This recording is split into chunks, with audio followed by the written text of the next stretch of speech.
आज हम 10th class की एक नई एक्सरसाइज करने वाले 13.3। इस एक्सरसाइज में हम रिफॉर्म के बारे में पढ़ेंगे।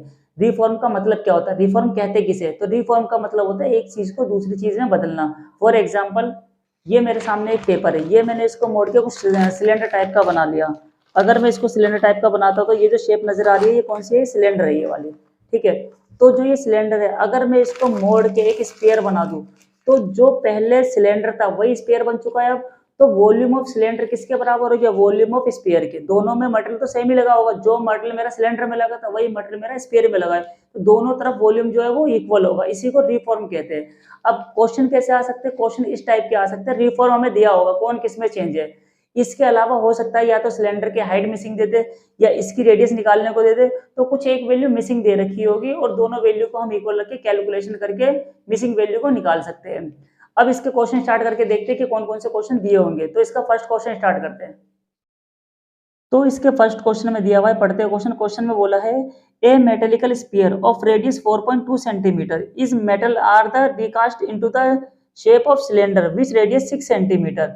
इसने कहा है एक स्फीयर है, स्फीयर मतलब गोला, ये एक स्फीयर है, इसको रिकास्ट या रिफॉर्म करा जाता है एक सिलेंडर में, तो इसको चेंज कर दिया जाता है इस वाली फॉर्म में। तो यहाँ जो हमारा स्फीयर है वो चेंज हो गया है सिलेंडर में। और जो स्फीयर की मेजरमेंट है, रेडियस दे रखी है 4.2, ये जो स्फीयर है इसकी रेडियस है 4.2 सेंटीमीटर। और जो सिलेंडर है, जो सिलेंडर की हाइट जो रेडियस है वो है 6 सेंटीमीटर, तो सिलेंडर में टोटल डायमीटर होगा ये वाला 12 सेंटीमीटर। अब क्वेश्चन में ये कहा है find the height of cylinder, कह रहा है सिलेंडर की हाइट बताओ, तो सिलेंडर की हाइट यहाँ से ये वाली होगी। तो इस क्वेश्चन में जो मिसिंग चीज है वो हाइट ऑफ सिलेंडर है जो हमें निकालनी है। अब इस क्वेश्चन को देखो कैसे करेंगे। इसको करने के लिए यहाँ हमें सबसे पहले मेजरमेंट लिख दी R, R equal to 4.2 centimetre, लेकिन ये किसकी आर है, ये स्पीयर की आर है, तो यहाँ लिख दिया मैंने स्पीयर। स्पीयर की जो रेडियस है वो 4.2 सेंटीमीटर हो गई। जो सिलेंडर है, सिलेंडर की जो रेडियस है वो हमारी 12 सेंटीमीटर डायमीटर था, तो डायमीटर का हाफ रेडियस होता है तो इसकी 6 सेंटीमीटर निकल के आ जाएगी। एंड हाइट कितनी होगी सिलेंडर की, जो सिलेंडर की हाइट है वो देर मालूम नहीं क्या है तो उसको एच के नाम से लिख देंगे। हाइट ही तो मिसिंग है, वही निकालना है। अब यहाँ जो रिफॉर्म हुआ है वो क्या हुआ है, स्पेयर सिलेंडर में हुआ है और सिलेंडर की हाइट पूछ, इसीलिए वॉल्यूम ऑफ स्पेयर इक्वल है वॉल्यूम ऑफ सिलेंडर। अब आपको फॉर्मूला पहले ही बता चुका हूँ, लिखवा चुका हूँ, तो सीधा आप वॉल्यूम ऑफ स्पेयर का फॉर्मूला यूज करेंगे 4/3 पाई आर की क्यूब।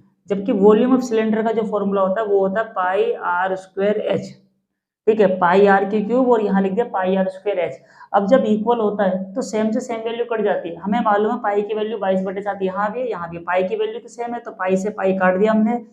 आर से आर काट नहीं सकते, क्यों नहीं काट सकते, क्योंकि दोनों की रेडियस अलग अलग है, इसका मतलब आर की वैल्यू यहाँ अलग है यहाँ अलग है, कैंसिल नहीं होगा, ये वैल्यू रखनी पड़ेगी हमें। अब इसको सोल्व करने के लिए 4/3 आर की क्यूब, तो स्पेयर की जो रेडियस है वो 4.2 है, तो 4.2 4.2 4.2 इक्वल आर स्क्वायर। यहाँ आर किसकी रखनी है, सिलेंडर, क्योंकि ये सिलेंडर का फॉर्मूला है, तो सिलेंडर की जो आर है वो 6 सेंटीमीटर है, तो स्क्वायर का मतलब 6 × 6 और एच, एच तो मिसिंग है, वो वैल्यू निकालने क्या होगा।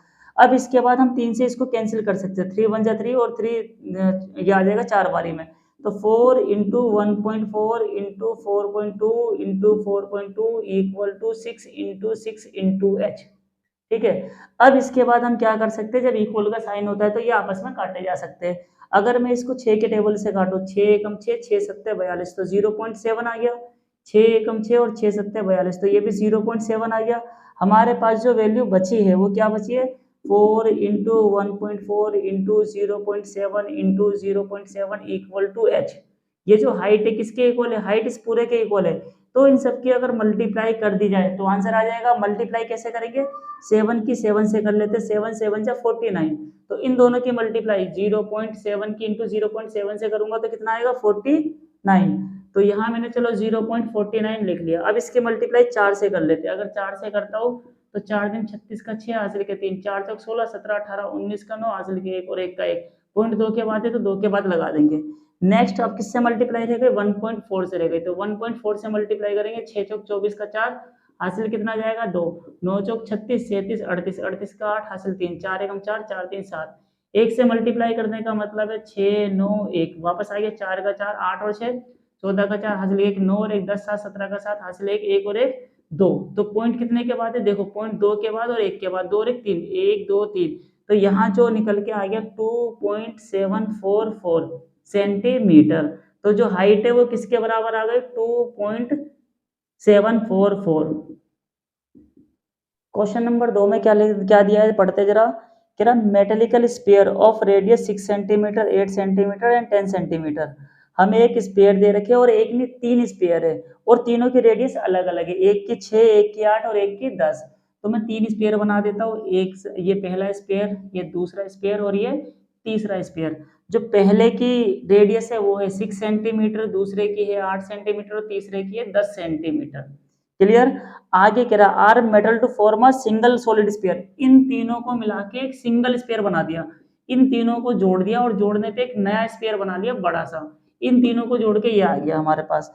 अब इसके बाद कह रहा find the radius of resulting sphere. जो रिजल्ट आया है स्फीयर का उसकी रेडियस बतानी है। अब इसको सोल्व करने के लिए यहाँ इसकी रेडियस को आर मान लेते हैं। ठीक है, हमने यहाँ पे लिख दिया let the R is radius of resulting sphere. जो इन तीनों स्फीयर को मिला के रिजल्ट आया उसकी जो रेडियस है उस रेडियस को क्या मान लिया आर मान लिया। अब भाई हमें ध्यान रखना ये पहला स्फीयर, ये दूसरा, ये तीसरा, तीनों को जोड़ने से एक नया स्फीयर तैयार हो गया हमारे सामने। तो जो इन तीनों का मटेरियल है वही तो इसके अंदर है, तो इन तीनों का वॉल्यूम टोटल इसके वॉल्यूम के इक्वल आना चाहिए। तो यहाँ लिख दिया मैंने वॉल्यूम ऑफ रिजल्टिंग स्फीयर। जो ये वॉल्यूम ऑफ रिजल्टिंग स्फीयर है मतलब इसका जो वॉल्यूम है वो किसके इक्वल है इन तीनों के। तो यहां लिख देंगे वॉल्यूम ऑफ 3 स्फीयर, इन तीनों के वॉल्यूम के इक्वल है। अब इस ये भी स्फीयर है और ये भी स्फीयर है, तो स्फीयर का फॉर्मूला क्या होता है वॉल्यूम का 4/3 पाई आर की क्यूब। लेकिन जो इसकी आर हमने मानी है वो कैपिटल आर, तो यहाँ पे कैपिटल आर रख देंगे। अब यहाँ देखते 3 रेडियस है, तो इसकी जो रेडियस है उसको R1 के नाम से लिख लिया, इसकी जो रेडियस है उसको R2 के नाम से लिख लिया और जो इसकी रेडियस है उसको हमने R3 के नाम से लिख लिया। अब यहाँ 3 वॉल्यूम थे, जो पहला है उसका क्या होगा फॉर्मूला 4/3 पाई R1 की क्यूब, 4/3 पाई R2 की क्यूब, 4/3 पाई R3 की क्यूब। ये पहला स्फीयर, दूसरा स्फीयर, तीसरा स्फीयर और तीनों की रेडियस अलग है तो 1 2 3 इसलिए हमने कर दिया। अब 4/3 पाई आर की क्यूब ऐसे ही रहने देंगे। इधर कॉमन क्या है, कॉमन है ये और ये, तो यहाँ एक काम करा हमने 4/3 और पाई ये कॉमन ले लिया। इधर बच गया R1 की क्यूब, इधर बच गया R2 की क्यूब, इधर बच गया R3 की क्यूब। ठीक है, आगे क्या करेंगे 4/3 से 4/3 कैंसिल, पाई से पाई कैंसिल। अब ये नए वाली आर निकालनी है तो ये बन जाएगा। अब यहाँ देखते हैं R1, तो R1 की जगह हमें क्या रखना है 6 की क्यूब प्लस R2 की वैल्यू क्या है 8 की क्यूब प्लस R3 की वैल्यू क्या है 10 की क्यूब। क्लियर यहाँ तक। अब R की क्यूब इक्वल टू इन सब का जो है 6 की पावर क्यूब ये आ जाता है 216, 8 की पावर क्यूब, तो 8 की पावर क्यूब का मतलब है 8 इंटू 8 इंटू 8। अब 8 8 जा 64 की किससे इंटू करनी है 8 से, 8 चौक 32 का 2 हासिल के 3 6 48, तो ये आ जाएगा 512। यहाँ आ गया 512 और 10 की क्यूब तो सबको मालूम है 10 इंटू 10 इंटू 10, तो यहाँ पे आ जाएगा 1000। यहाँ ब्रैकेट क्लोज। अब इसके बाद R की क्यूब, इन तीनों का सम करना है तो इन तीनों का सम मैं यहाँ कर देता हूँ 1000, फिर है 512 और नेक्स्ट है 216। इन तीनों का सम करूंगा 6 और 2 8, 1 1 2, 5 और 2 7, 17 28, तो यहाँ पे आ गया 17 28।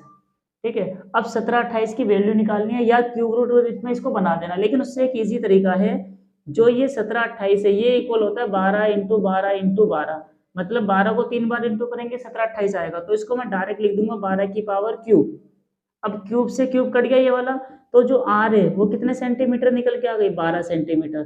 तो इन तीनों स्फीयर को मिला के जो न्यू स्फीयर बनेगा उसकी रेडियस कितने सेंटीमीटर होगी 12 सेंटीमीटर। क्वेश्चन नंबर 3, ए 20 मीटर डीप वेल।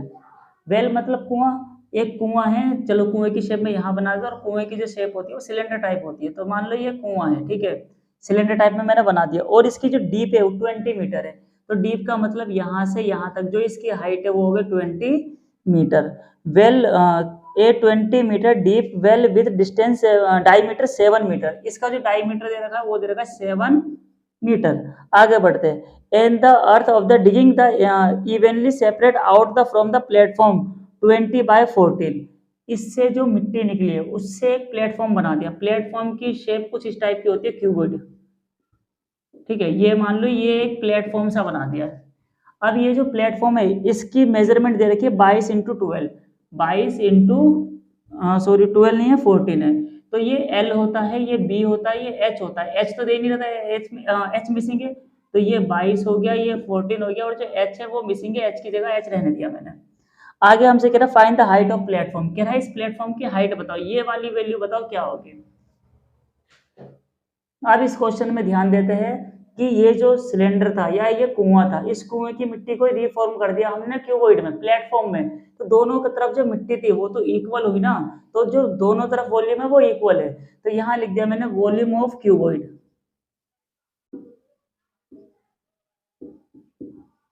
इक्वल हो जाएगा वॉल्यूम ऑफ सिलेंडर।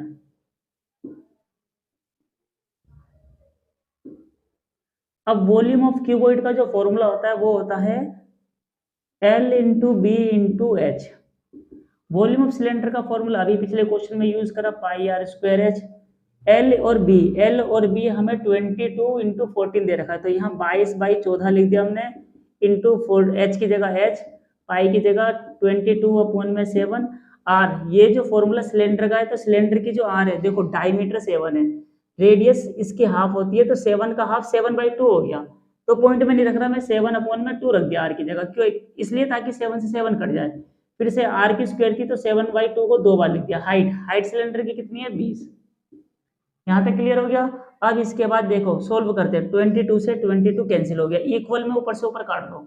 लेकिन जब यहाँ इक्वल ना हो तो ऊपर नीचे काटेंगे, 7 से 7 कट गया, हमारे पास 14 इंटू एच इक्वल टू ये वाला 7 इंटू में 20 अपॉन में 2 इंटू 2 बचा है। अब देखो 7 एवं 7 1 7, 7 2 14, ऊपर से ऊपर काट दिया मैंने क्योंकि इक्वल था। तो 2 इंटू एच इक्वल निकल के आ गया 20 अपॉन में 2 इंटू 2। 2 से 20 को काट के 10 कर दिया, तो एच की वैल्यू क्या आ गई है 10, 2 इंटू 2। अब एक 2 से इसको भी काट दिया मैंने, यहाँ पे क्या आ गया 5, तो यहाँ आ गया 5 अपॉन में 2। 5 अपॉन में 2 का मतलब 2.5। ये सेंटीमीटर में था, ये मीटर में थे सब, तो ये भी मीटर निकल के आ जाएगा। तो क्यूबॉइड की जो हाइट होगी वो हो जाएगी